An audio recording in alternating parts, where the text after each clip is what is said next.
ለሰዎች የሚያስብን ሰውስ ምን እንለዋለን?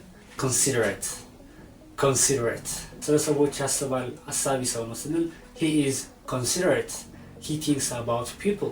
She's so considerate. So what's your news? ለሰዎች የሚራራን ሰውስ ምን እንለዋለን? compassionate.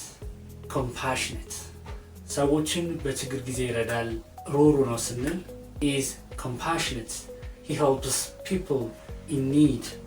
You're compassionate. የተባለውን ሁሉ የሚያምን በቀላሉ የሚሸወድ ሰው ምን እንለዋለን?